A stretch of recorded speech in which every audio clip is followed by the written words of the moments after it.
Good evening and welcome to the latest episode of Loose Links as we celebrate International Women's Day. So all that and a lot more of this week will be this week on Loose Links.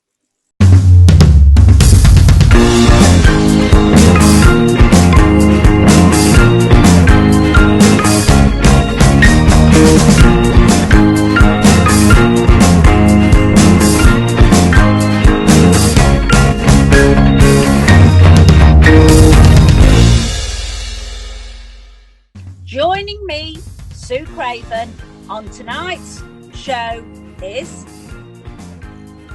Heidi Matthews, Rachel Penny, You Humphrey, Mandy Stannard, Kat Cornter, Sandra Overton, and Peter Brown. and also joining us on the panel as a special guest is Nicholas James. Good evening and welcome to the latest episode of Loose Links. My word, am I overpowered this evening. Good evening as we celebrate feminism and International Women's Day, as where I have my feisty, inspiring panel in front of you this evening. So join us as we discuss hard-hitting topics and what women really think of themselves today in 2021. Do they feel equal? Has the power of equalness finally arrived? Or have we got some feisty women with some feisty debate this evening? All that for tonight's show. Good evening, panel!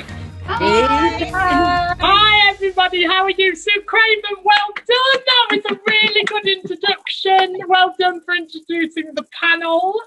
As you can see, we celebrate this evening International Women's Day, we celebrate feminism, and we also celebrate the power of women. So we are here to discuss topics that might occur in 2021. So sit back as we have that conversation. Just a quick of a catch-up, really. We've finally done the polls to the last week's two shows. So I am going to introduce what you come back with. There were some powerful answers this week, I've got to say. So going back, not last show, but the show before, we talked about mental health and how important it is, and how do you think that we should keep talking about it? And do you still feel there's a long way for us to go when it comes to mental health?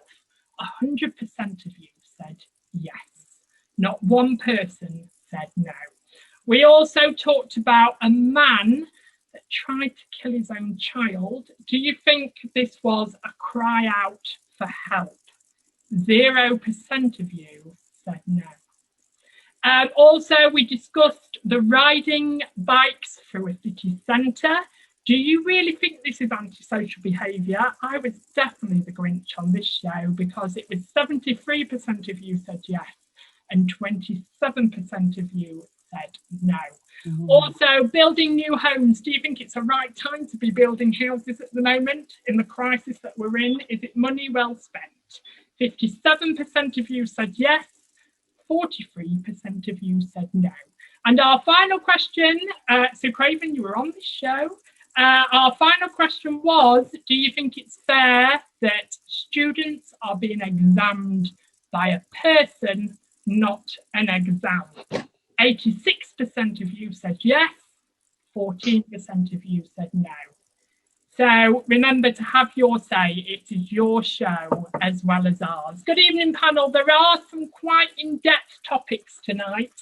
Please be as open and honest as you can be, because I don't mean to put you on the spot, but you're speaking for the women of Lincolnshire. So make sure you have your say on tonight's show. So we're going to talk, we'll go straight into it really. I'm going to do the topics and I will try and intervene as much as I can, but obviously I want you guys to take the show. So question 1, are women over the age of 50 invisible? Women of an age group are probably in the most financial stable place they've been in a long, long time. But yet, groups of women over the age of 50 feel invisible, except when it comes to aging products or funeral packages. So women, that sounded awful, didn't it? Ladies, do you think that women over the age of 50 are invisible? Let's go with you first, Sue Craven. No, I don't think we are. I personally don't think so. I think there's more things for people over 50 than they used to be. There's more cosmetics for older people. I think things are getting better. I do. I think probably with clothing it's a bit more, but I think in this day and age you can wear what you want to wear, really, if you feel it suits you and you feel it's appropriate. So no, I think I don't feel invisible, but I understand if some people do. Sandra Overton, do you agree? Yes, I agree with Sue. I don't think so. I've got 2 daughters in their 50s, well, 3 daughters in their 50s, and they very much do their own thing. Their families are grown up. They're joining various groups. They've got friends. I mean, obviously, we're not going out and socialising very much at the moment, but I think there are more opportunities for 50-year-olds than, say, our mothers. And like everything, you have to go out and find it. People who say, well, there's nothing for me to do or there isn't anything, things don't come to you. You have to go and find them. And I think there are lots of opportunities. I do agree with one thing about a lot of adverts sometimes are geared at funerals and life insurance and all this sort of thing, stair lifts and what have you. In some magazines, the WI magazine is very, very bad for that one. But no, I think there's a lot of opportunities. I wouldn't say that women of 50 are invisible. No. Do you agree? Do you agree, Heidi? Do you think as you get older, women are getting a bit more invisible? I'm going to say yeah. I am going to say yes. I know it sounds a bit controversial. Sorry, guys. No, that's good. Yes. I do agree with what you said. I totally hear that. It's really interesting to hear that as well, in all due respect, from ladies that are in that bracket. I think with regard to media, press, female actresses, I think there's a lot of roles that a lot of women in that age group do get overlooked. I think I heard a really good speech last year on the chat show with Helen Mirren, and she was saying that it's just awful. You know, as soon as you sort of start to show a crow's foot, or you potentially get asked to always play someone's mother, and then she said, and then grandmother, you really realise that you're at the thin end of the wedge, because it's not, visually exciting to have older women on screen, even though they can bring more to the role, to the depth of the character with the experience that they have. I think women do get overlooked in that arena. Definitely, absolutely. And especially with things like social media, I think there's a lot of young people are favoured. Youth is favoured, generally, I would say. I don't think it's as bad as it was when I was a kid. I think that things are changing. I think that women over 50 or in their late 40s, to 50s, do get more opportunities now in the workplace. You do notice that actresses are getting more work in that arena. You do notice that female newsreaders are reading, and presenters are carrying on, whereas they might have been replaced in their 40s, but now there are some that are still going, which I think is great and exactly the way that it should be. Kate Crown, do you agree that the youth of today are more favoured? Yeah, definitely. I agree with both sides. I mean, there are more opportunities now, like you see it. They're not just sort of tossed off to the side, expected to live with their kids like maybe they were 100 years ago. But there's definitely not representation, like Heidi said. Sorry. And you don't see them in films a lot. You don't see them in adverts for makeup or, any adverts at all. If you're scrolling Instagram or anywhere like social media, there's just not that representation or that drive to get older ladies involved, sort of thing, because they're not aesthetically pleasing. Sue Humphrey, where do you stand on this? I think I'm pretty much with Sue and Sandra. Well, and also Heidi made some really valid points about the entertainment industry. I was just sitting wondering to myself as they were speaking, actually. I've been very fortunate as an over 50 plus 2 more decades to Three more. to have a career before I retired. And so I didn't feel as if I was invisible then at all.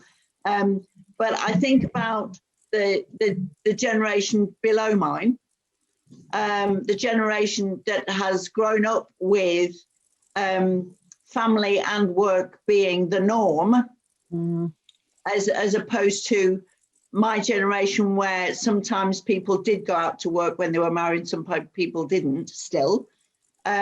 Now, I am convinced that the majority of family households are, however, they're made up, have 2 working partners, and 2 partners sharing family responsibilities. And I just wonder, just picking up on the point that Sandra made about opportunities are there, but you have to go and get them. Yes, I agree with that. But actually, when do they have time to go and get them? I feel so blessed that actually I've been able to find those opportunities in later life. But I worry for the younger generation, because to me, it's work and family, and is there much time for anything else? Definitely, 100%. Rachel, where do you stand on this? Well, over the decades, it has changed, hasn't it? Because you're expected to live, 70, and I'm only 14 years off that. So, in my 50s, it all depends on your outlook in life, really, because I've always challenged my age and always felt different up here to my body. My body might be felt like 100 years old when I wake up in the morning, but I did tough mudder when I was 50. Wow, I've good for you. done end of things, and did the 10K a few times, and I've always done things like that. And I think it's what you do, how you perceive yourself. You don't have to be put in a box of say you're over 50 and toe the line. I don't go against everything like that, because your age is your age, and your body is, if it's lived for 50 years, then you'll know about it a little bit more than a 20-year-old. But I don't think I've got any less opportunity than anybody else. It's just mind over matter sometimes, and But I do tend to get the odd funeral plan pop through with it depends what you tick on, but I don't look at things like that. I just ignore them. So hopefully I will be ignored and made invisible by that side of the story. But no, I'm all right as a 56-year-old. Well, I'm not 56 yet. I'm counting years away. A couple of months I will be. Oh, Kat, Counter, let's go to you. Do you think, though, by a certain age of a woman, do you think you almost have to force to be recognised a little bit more on, actually, I'm not going to let age and ability affect me, and I'm still a human being and have a voice? I don't think necessarily you have to be forced to be recognised. I think actually, as you potentially, I've normally felt that as you get older, you are actually more recognised. And I know, I wimp out of a few things and get my mum to phone up for me, or get her to ask for certain things, because she's got such authority. It actually, people actually do what she says. Whereas normally, if they, if I phone up, if they hear sort of like a 20-something-year-old woman, they go, particularly something like, boiler fitting or something to do with a house, they're like, oh well, she has no idea what's going on, she's a 20-year-old woman, she doesn't know, we'll only really, we'll try and fob her off, charge her a bit more. Whereas actually I think, when you like some of the older women or men in general, because my partner sometimes does it, but people don't try and fob you off, sort of like the older you get, they think actually about maybe how to keep your house, and it's like, I do know how to keep my house, but it's it's trying to push to that boundary of them going, oh well, it's a young woman, she won't have a clue what she's talking about. So in that sense, I think, as you get older, you do, in a sense, as a woman, get more respect from that category. But then there's also things like, the post you get through the doors and, adverts on telly that seem to make 50 and 60 sound like you're ancient and you're decrepit. Whereas actually the sort of 50-year-old women that I do know, and even the 60 and 70-year-olds, aren't actually as old as they are being portrayed. No. And Mandy, do you think as a older woman, you're not an older woman, but an older woman, do you feel like you've had to stand out to be a woman? No, not Mandy Stannard. I agree with what everybody else is saying, and you are who you are, whatever age you are. I don't really take much notice of advertising. I might say buy clothes that I like to wear. I mean, obviously I won't wear mini skirts anymore. No. I don't want to, but it's sort of like I can remember.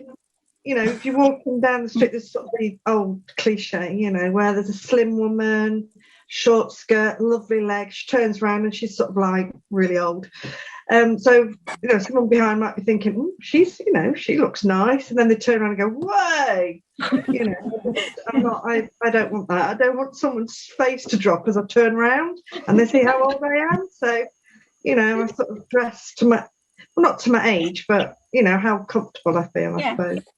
Yeah. But I think you're young at heart, Mandy, anyway. apart from going out and socialising, this has been a perfect time for you, hasn't it, really? You've not needed to see anybody, you've not needed to go out. It's been a perfect time for you. Tell us what you guys think. Do you think when you get past a certain age, do you think it's harder? Do you think women do become invisible? Do you also think it could be the same for both sexes? I, on that statement, say no. I think men come across much more, or how do I say it? Men aren't forgotten about because they're made out to be this manly sort of man that will stand and say stuff. But I have been in situations where I've felt invisible as a bloke. I've felt completely invisible as a bloke. What I say, what I do. So, but tell us what you guys think. It's all about the women tonight. So tell us if you're a woman over a certain age and you felt invisible over the last couple of years. It's your show as well as ours. As we discuss what women need to do in the year of 2021 to feel safe. Should we restrict ourselves when and where we go out? And also what we wear? Or should we educate men and tell them what is and what isn't acceptable? Oh, Heidi, I'm dying to come to you. Let's go to you first. I think it's quite relevant in this week. I mean, God rest Sarah Everard, of course, really sad. It happens a lot more than we know about. It happens a lot more than we think. It doesn't always end in such a fatal way. Yes, of course, we need to feel safe. I think a lot of women and a lot of girls, teenagers, girls in their 20s as well, I think they're always told millions of times growing up, make sure you've got your £5 for your bus fare or your £20 for your taxi. Don't have drinks that are handed to you by boys. Make sure you don't, all these, a lot of women, I think, are prepared from a really early age by their parents on how to stay safe. They are. And I would say that most women do have some clues or have had some guidance, either from their parents, their grandparents, from school or from the news, because we're so much a news-based and instant news-based society now. And the great thing about that is that we can spread information fast. That's useful information to help people be aware of a certain subject. And of course, this week it is about women's safety. So I think that quite often failings of society, whatever they are, in this case, the society has failed Sarah Everard. it always comes down to education. Yeah, absolutely. And men, not all men should be blamed or feel traumatized by what has happened, because 99.9% of guys would never even think to do anything like that. And there are, so definitely education towards how men could interact in society would be useful. Things like, if they are walking along a road and there is a lady, just have the decency to cross over, or, pick your phone up and sort of have a conversation with your girlfriend or your mum to show that you're not a threat to that lady, so that she can hear you. If you are at a bus stop, if you feel confident enough, you can say, look, I'm just going to wait over here for the bus. Please don't see me as a threat. There are many things that guys can do to help others. And I'm going to include this as well, women and other men, to feel safe in a space where they should be able to feel safe. A bus stop, a car park when it's dark, the walk home from work, leaving a bar at 3 o'clock in the morning, a taxi ride, things like that. And also, making sure that women and men, do get home safely. So taxis could stop outside a little bit to make sure, for example, that keys are in the door, that people do get picked up properly from dark car parks. There's lots of ways. I'm not going to keep going on about it. Sorry, I feel like somebody else needs to talk now. You can't educate evil, can you? And the element that we're hearing about this week on news, that was just pure evil. And I think most decent men would cross over the other side of the road. Right, and we have to remember that. Yeah, but quite honestly, there's always going to be somebody walking home from work in the middle of the night, early hours of the morning. And so we need lights on. We don't need them switched off, for one thing, because in the veil of darkness, anything could be hiding. And I feel sorry for men, because they're getting a raw deal, because it's men that get attacked as well. And absolutely. It's very important to remember that men need protection, and anyone vulnerable that is waiting on their own. Every human being does. And it's sickening. It's absolutely sickening. But can I say, go on, Sue. I'm going to just throw this in as well, because I feel this isn't really a new problem. My daughter was at university in London, and she was training to be a nurse, and she used to go to Great Ormond Street for her shifts, and sometimes she'd come off from shift at 9:30, 10, and this was 18 years ago, and they were all provided with rape alarms, and they were all told about travelling on their and one night she was coming home on the bus, there was an incident, and the bus driver locked her in with him in his cab while they got the police to come. So I think I don't think it's got too much worse. I think it's always been there, and there's always been incidents. I just think, and I do agree with Rachel, I think a lot of men are getting bad press, but I think, as I say, it has been. It's been going, it's been around a long, long time. I mean, I don't know. I'd like to hear what everybody else says. Do other people think, being younger, is it getting worse? I don't know whether it's... Sorry, carry on, Kat.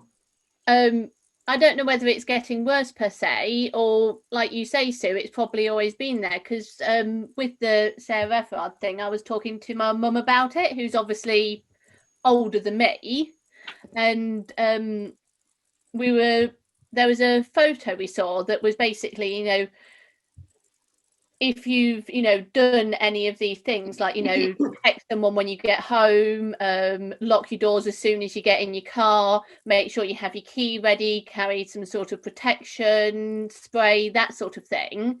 If you haven't done any of those, then you're a man. Which I know is sort of like it was a jokey photo, it's sort of a generalized statement, and obviously there must be some men in the world who have done those sort of things and have felt that sort of threatened per se. But my mum was saying that, yeah, she's done some of those, and I was saying, that I have as well. And particularly sort of in the last year, because of COVID, I've started working at a sort of, popular, but we're not allowed to say the name according to them, fast food delivery place in the evening, which involves, particularly in winter, being out in the dark up to say like 10, 11 o'clock at night delivering food in, you know, rural areas. And there have been sometimes, say, like, you know, I've got back into my car and locked the doors immediately because it didn't feel safe in that area. But what was quite interesting about that was, you know, my mum said she has as well. I was going through it and I asked every single question to my partner who works for the same fast food company, has been out at say like 10, 11 o'clock at night, and he hadn't done a single one of them. He was like, no, why would I? Well, you know, what's the point in doing that? You just walk down the street, it feels safe. And he's not sort of like, you know, he's not hard, big, muscly. He's just you know, sort of general stereotypical man, you know, does it, you know, not a big fitness sort of freak who would look tough and potentially ward off people. But he was just, you know, I've never done any of those. Why would I? And it was sort of that conversation. It was like, you know, well, there is something going on, you know, the fact that my mum's been doing it for however long she's been alive, you know, and I've done it as well. And we will be teaching my partner's daughter, you know, we'll teach her about it as well. And yes, women shouldn't have to do those sorts of things. But as Rachel said, you know, there are evil people in the world. And actually, whether you're a man or a woman, there are certain things you need to take care of. And I think women are always going to have a slight sense of, you know, vulnerability. Can I state though that it's not, and I'm really sorry to interrupt you, Kat, but I feel like it's really important to say, can I just state though that not all evilness comes from men? No, and women as well. I think that's really important to say, is because there's a lot of evil women as well. And I'm not defending the male popularity here at all. And when you look at stats and figures, it is a lot more men than it is women. But it does, I've worked in childcare settings in the past, where I've been disgusted, and it'd be really interesting to hear what you guys think, that I wouldn't feel comfortable at all, unless it was a family member, changing a female at all. Nappies, anything like that, just wouldn't feel comfortable with it. But what I found in the childcare setting was that women could change boys and girls, and men can only change boys. And what used to really upset me on that stage, and I think this is why a lot of males don't go into childcare, it's almost like society is telling you, well, it's more like the man to abuse the child than it is the woman. And that's what I found really difficult working in childcare settings. What do you guys think? Let's go to you first, Mandy. Me? Yeah. I hear what you're saying very well. No, I agree. It's a stereotype, isn't it? Unfortunately, you know, a rapist is a man. You know, a murderer is a man. You know, a woman is a caregiver. It's all stereotype, and it is unfair. And we need to change society in all aspects. Do you think that we need to change that? Do you agree, Sandra? Do you think that in the year? Yes, I think one thing we could do, I think, is teach teenage and probably younger boys to have a little bit of respect for women. I think that would help. We've got a lot of, with mobile phones and technology as it is, and the internet, there's an awful lot of pornographic material available. And I know that some people think that we know the way of rape is because a lot of males, and young boys particularly, think that that's the norm to the way they see pornographic films and what have you. They think that's the way to treat a woman, and it isn't. I think this particular case with Sarah has been a little bit personified as well, because it was a police officer. Now, some people say we need more police on our streets. Well, he was on the street, and he was a policeman, and had been, he'd apparently exposed himself in a restaurant previously, and the two officers who dealt with it didn't deal with it correctly. They've tried to cover it up. So, you know, yes, okay, have more police. But if our police are corrupt, where are we going to go? Where are we going? That's what I say. I feel sad about the whole thing. Sorry. He's one person. Well, there are others, but he's just one person. You can't taint all police with that. Oh, absolutely. Oh, I totally agree with you. I totally agree with you. But if he was with a policeman, she probably thought she was safe. This is what I'm saying. But it's a very difficult one. But Sue Humphrey, do you agree that it's just women that need to be educated these days on pornographic material? Do you think it's just men that need educating in pornographic material in the 2021? Or do you think actually that we can't sexist this and we've got to look at it from both ways? I'm really, really concerned that we are creating more division in society than is good for it. There is evil on both sides. It is the minority, and I am saddened that we are creating such a fearful society. Just thinking about what you teach your children and your grandchildren, you know, to be safe, that applies to boys and girls.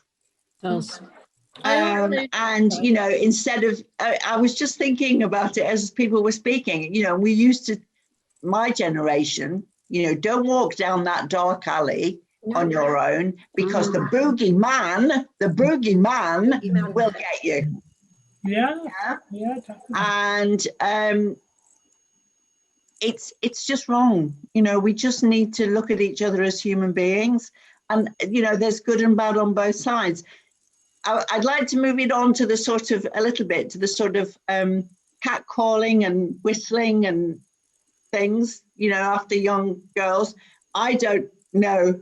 I mean, I've had 3 experiences when I was younger of, I was in Spain and someone came up behind me and stuck his hand up my skirt.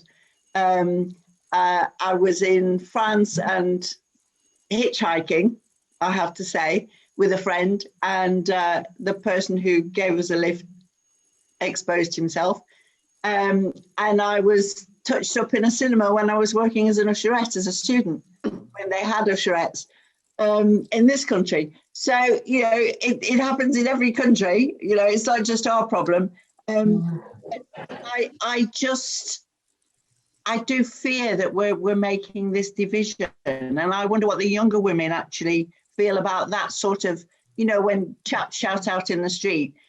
Yeah, I used to quite like it if somebody whistled when I was younger, you know, and I didn't feel oppressed and I didn't feel sexually harassed.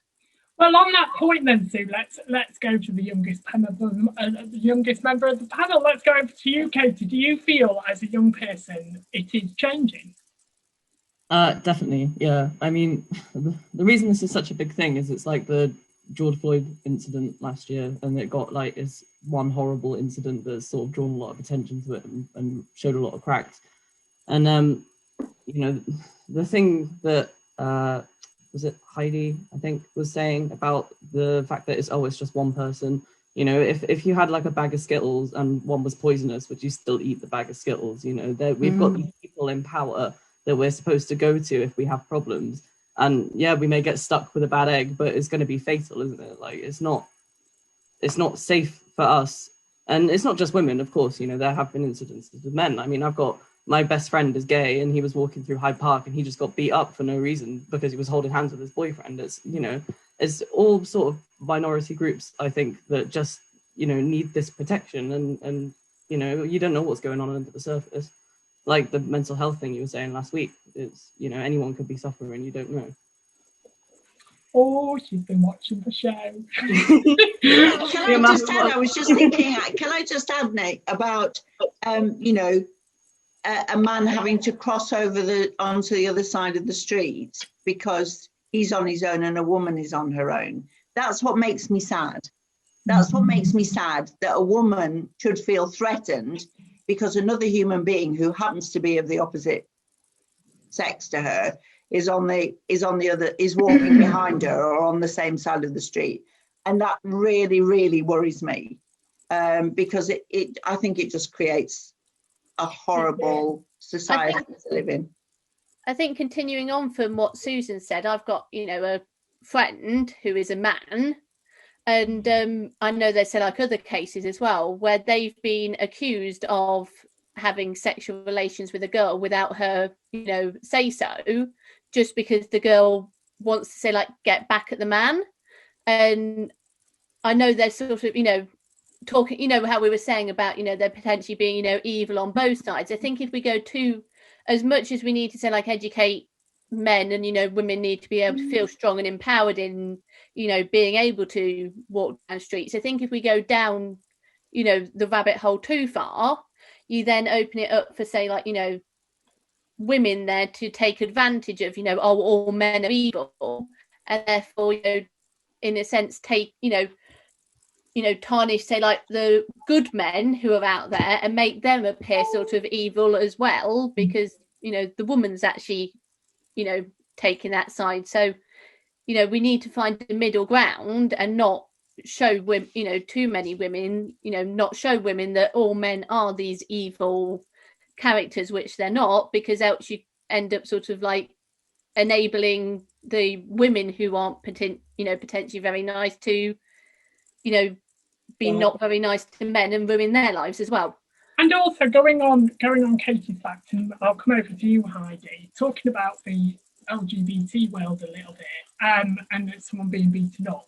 Potentially, if you went out for an evening with a straight man and you went out with an evening with a gay man, who would you feel safest with? I'd feel safest with whoever I trusted the most.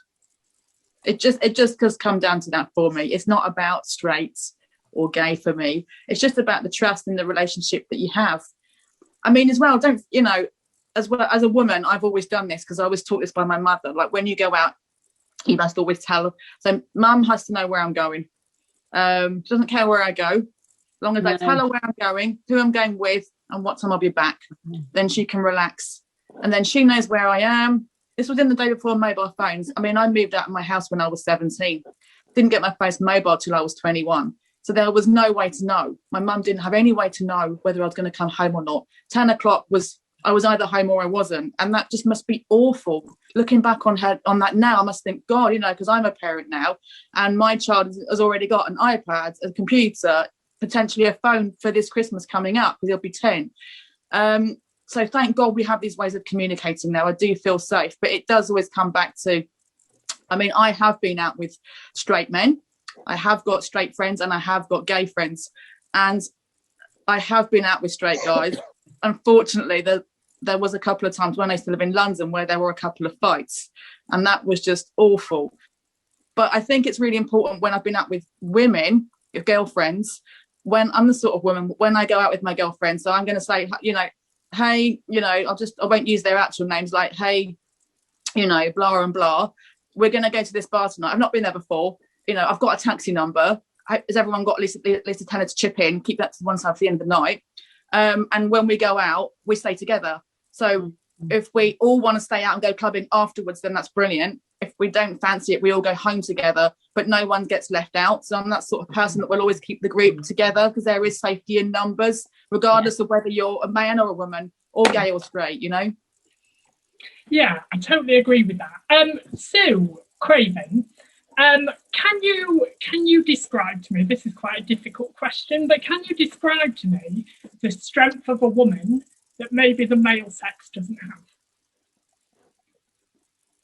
In regards to what? Well, it just says, because all the questions have been given by you guys this evening. It's not been led for me, and I've got a question of how different do you think the strength is compared to a woman to a man? Do you think women have more strength in everyday speak, in parenting, in just everyday life? Do you think there's a lot more strength mentally, physically, everything that comes from a woman than a man?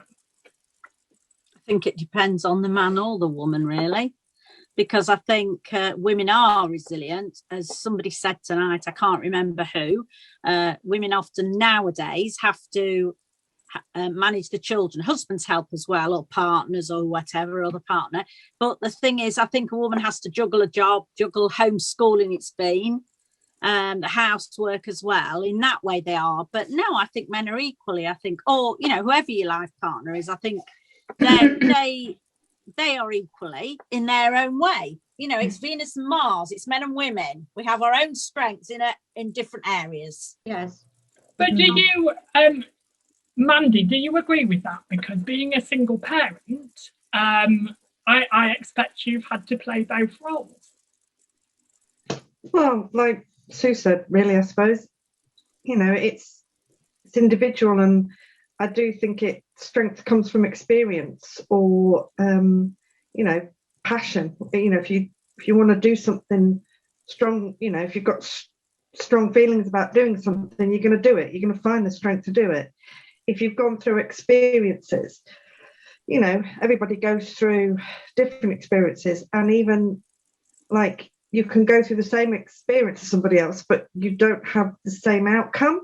No. If you know what I mean, you know, like depression, you know, domestic violence, you know, everybody experiences it different, but from that comes their own strength. Yeah. Or not, I suppose. You know, you've got family and friends around you as well. That support helps you get stronger as well. Yeah, and that leads me on to, this is very interesting. Honestly, I'm learning loads as a male. Can I ask though, on one topic that's been sent to me, and I've had big experience of this really, but it'd be interesting to find out what you guys think. Disappearing childhood. It seems children are growing up way too fast, given maturity and roles before they can actually mentally cope with it. Do you think as adults we are letting our children to be children? Let's go to you first, Rachel.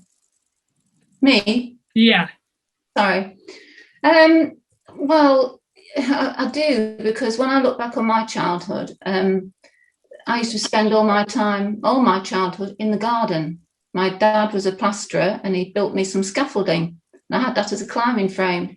We played dens in the garden, and we learnt life through play.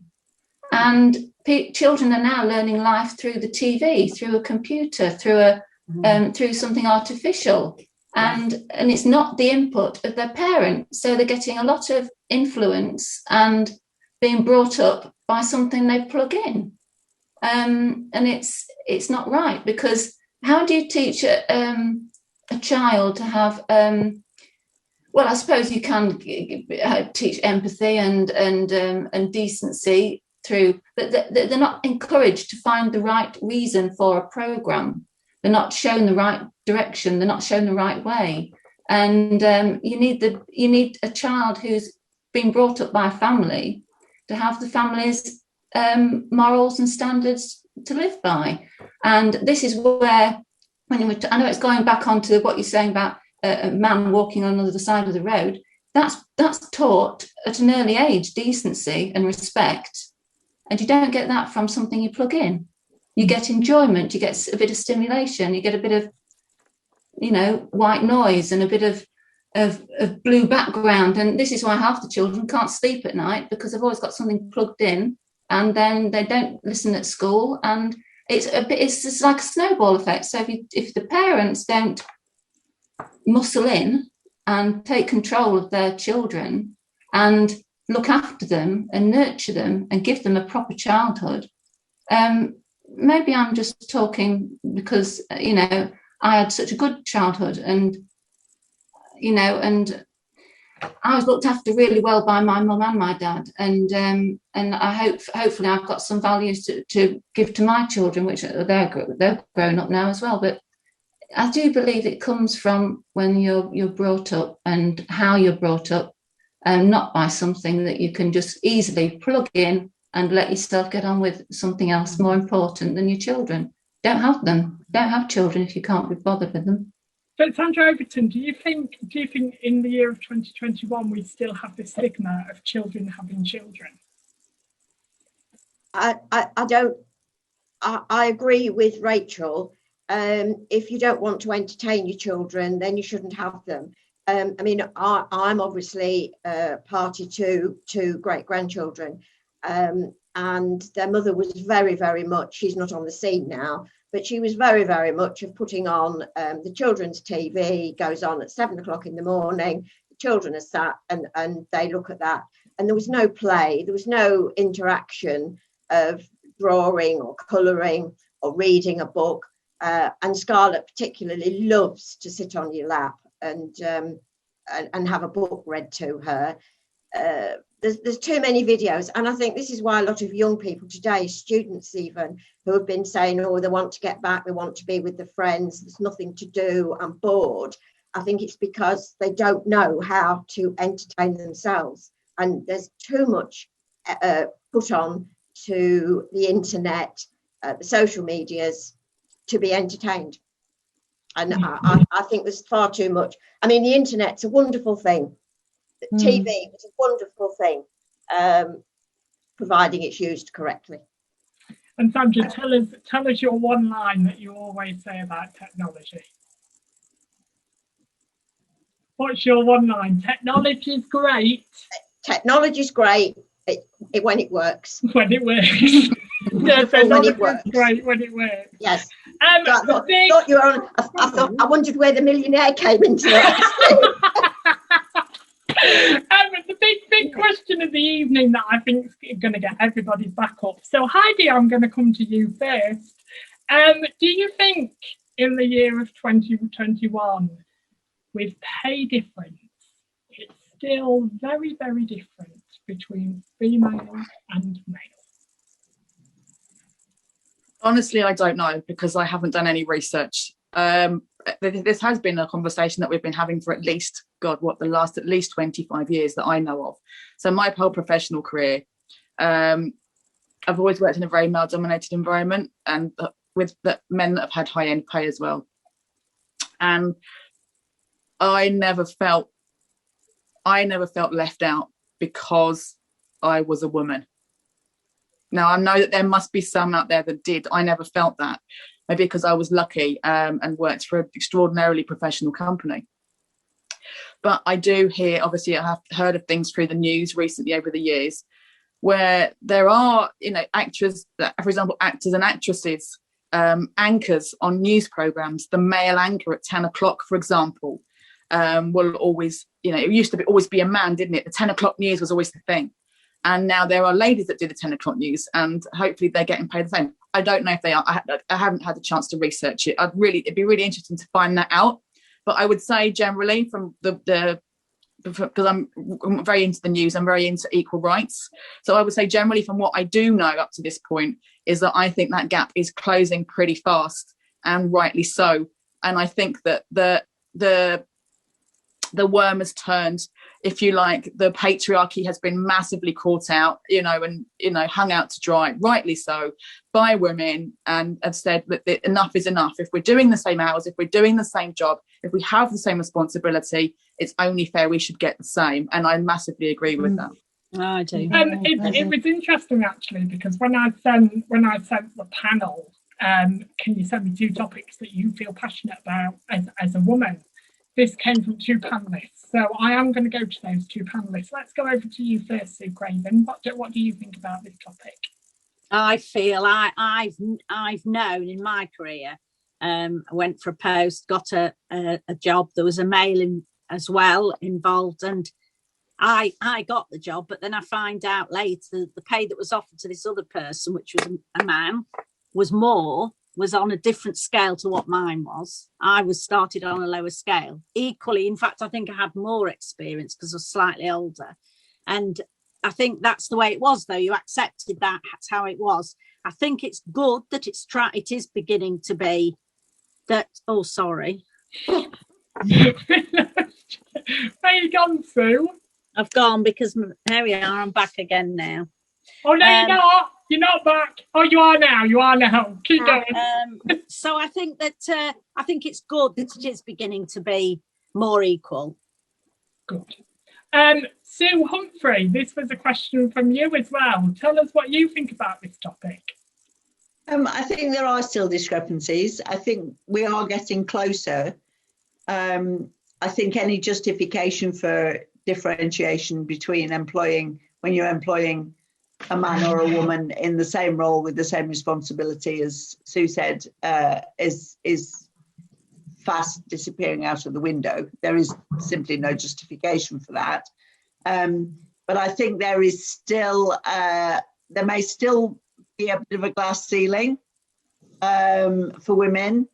And I used to hear a lot when I was working, well, you don't want to give them too much responsibility because they might go off and have a baby, or, stuff like that, which used to drive me absolutely batty, because actually a man and a woman have a baby together, and the man's responsibility is just as much as the woman's for looking after that child. But I still think we're in a society where women are the caregivers more in families. I'm not saying men don't, but I just think women still are more, and that does limit them to a certain extent as to how far they can progress. Now, that's from someone who's now out of the job market and hasn't had to fight that battle for the last 20 years or so.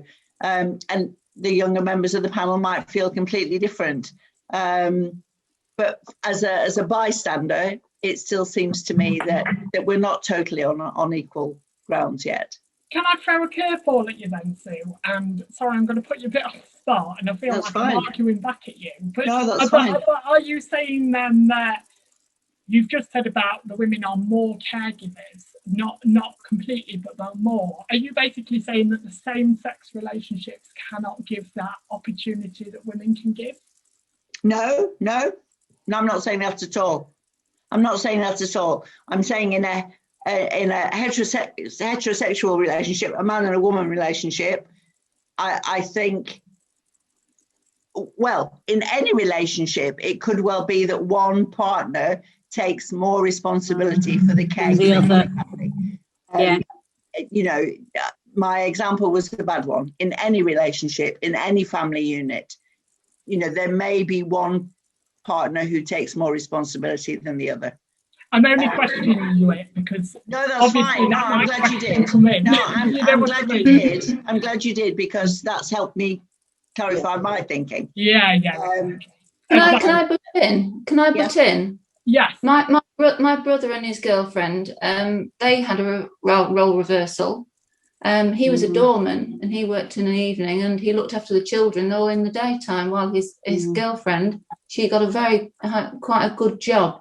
But I was thinking, does it? I haven't researched this, but does it mean that when you're a certain age, you don't get the high-powered jobs, the well-paid jobs? Because women who go past the age of childbearing, do they get more opportunity? Do they get a better job? Because she's still got a crazy job, a really good job, and and it just makes you think, whether you get past the childbearing age, that women then start becoming equal. Because if you can do a job well, surely you get paid for the job the same as a man. Yeah, following on from that, so it was around, say, somewhere around 2004. So, well, it doesn't sound that long ago.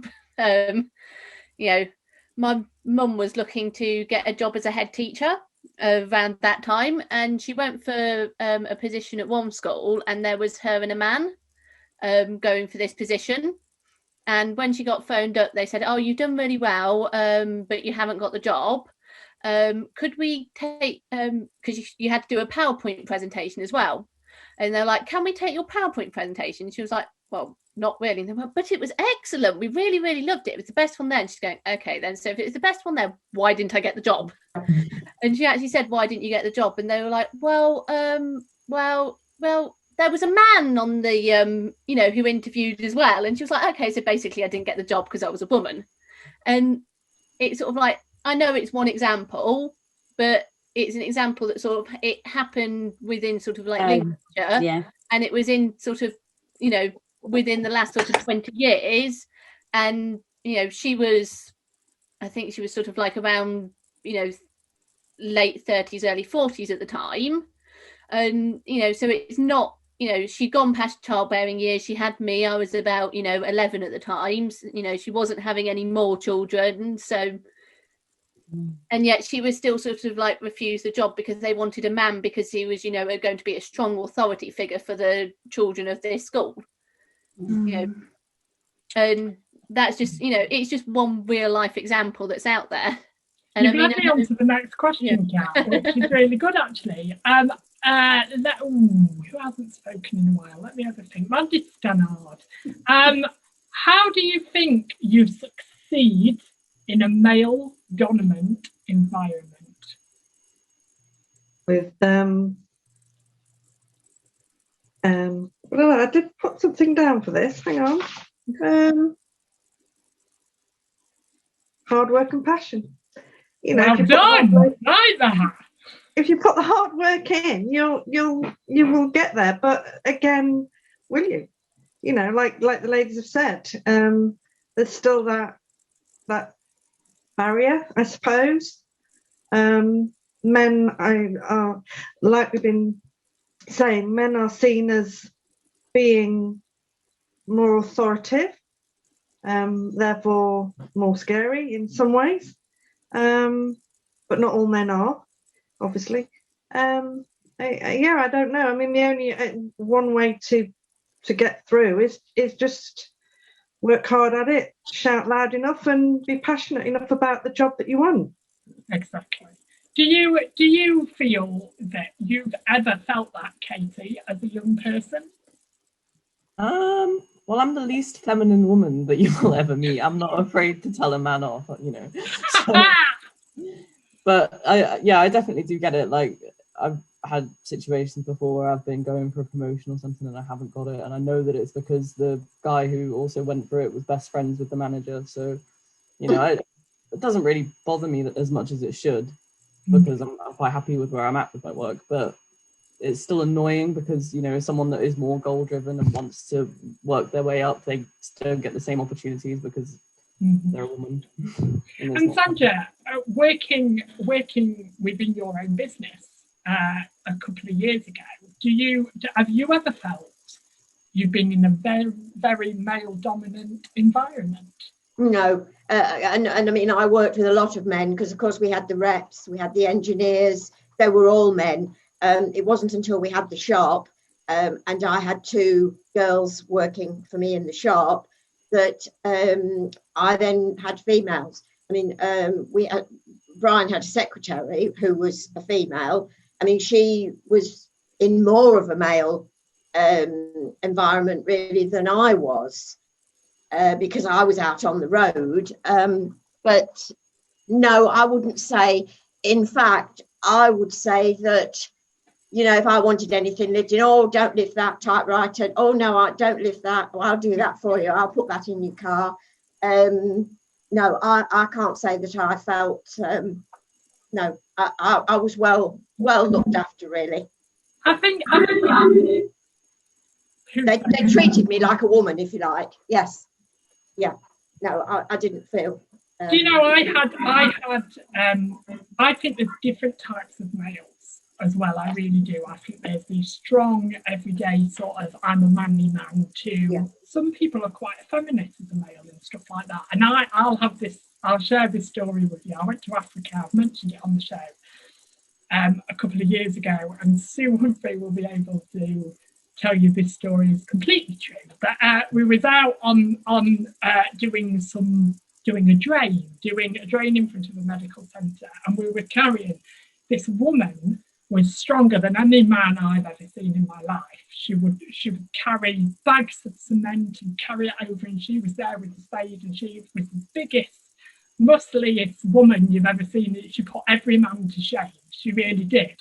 But I was asked by somebody to go and get a bag of cement. So I agreed to this, and I said, yeah, I'll go and get one. And this young lad, bless his heart, this young lad followed me in, bit of a manly man, bit of a bloke. And he says, oh, what are you doing? And I said, I'm just picking up a bag of cement. And he came in, and I was picking it up, and he went, oh, let me do that. And I went, no, I'm fine. He says, no, let me do it. So I caved in and went, yeah, okay. So I followed him out with this bag of cement. I went, right, it needs to be over here. And he bagged this cement, and he threw this bag of cement on the floor. So he threw this bag of the whole bag ripped, and I was covered from head to toe. It's just this cement. Honestly, I was so cross. I was like, why didn't I just bloody carry the bag? So I did the different stages to run. And then Sue took a picture of me, Sue Humphrey, in the evening, because we went together, and she put hashtag dirty weekend with Nick. I have to say, Nick, you remember that woman was actually the foreperson of the building, the plastering gang, wasn't she? Yeah. She was the boss. Yeah, and she had a team of men working for her.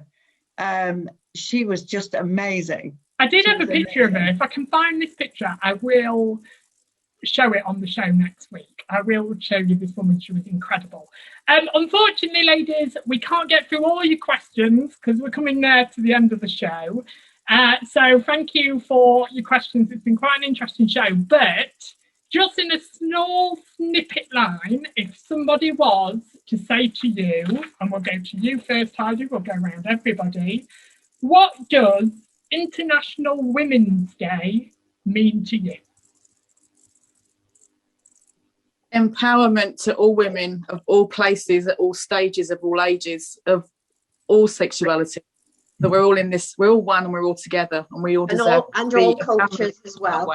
Yeah, absolutely. All of those cultures things. Yeah, absolutely. as well. Yeah, absolutely. Yes. Yeah. We're all one. Let's all stick together, you know. Yes. Let's have some sisterhood on the go.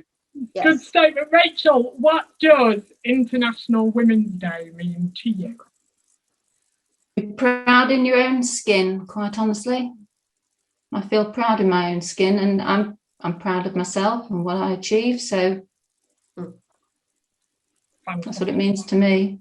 Sue Humphrey, what does International Women's Day mean to you? I think it's a day to celebrate and encourage. Fantastic. Mandy Stannard, what does International Women's Day mean to you? Well, considering I only heard about it last week, I didn't even know there was one before then. So, I don't know. I am who I am. I don't need a day to celebrate that, but I agree that it's good to celebrate all things good about women. Why not? Cat Counter, what does International Women's Day mean to you?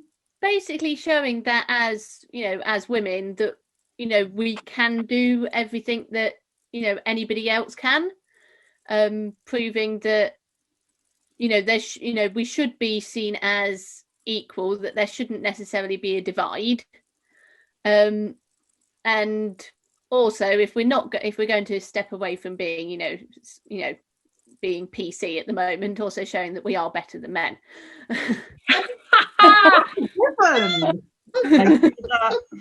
Sandra Everton, what does International Women's Day mean to you? The title, Women, International Women Joining Together. Women of all creed, culture, countries, the Commonwealth, all together. Because, of course, as WI, we used to celebrate it, obviously, so I was well aware of it. But that's what that means to me. Unity, all women together. Fantastic. Kate Crown, what does International Women's Day mean to you?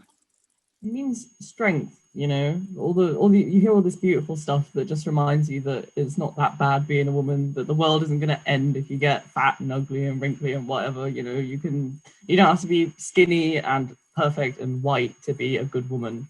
Well said. Good women well come in all shapes and sizes. Here. Sue Craven, what does International Women's Day mean to you? Emancipation for everybody all around the world. It goes back a long time. They fought for this, for freedom for women, for us to be able to have a voice, and there's still a lot of women that haven't got a voice. So that's why I think it's good to have an International Women's Day, because hopefully if we recognise, then more women will get freedom in their lifetime. Yes. Fantastic. Can I just say, ladies, it's been a pleasure. It's been absolutely fantastic. Thank you for speaking your voice, and it's been well and truly heard. I will say it's been an absolutely inspiring show, but can you join me in a round of applause with the hardest panel member that's been here, that's worked the hardest, is Darren Holt. Thank you so much for all your signing you've done. You've been incredible. Well done. Join us next week as I don't know who's on the panel, but there's a lot more to talk about. We've always got something to say. We're never, ever quiet. So come and join us next week as there's more topics, more chat, maybe just around the corner from you. But can you thank my panel for this evening? Heidi Matthews. Bye. Rachel Benny. Bye. Sue Humphrey. Night, everyone. Mandy Stannard. Bye. Cat Counter. Bye. Sandra Overton. Bye. Katie Crown. Bye. And on the words of Anton Deck, our star guest announcer for Freeland, Sue Craven. Bye, everyone.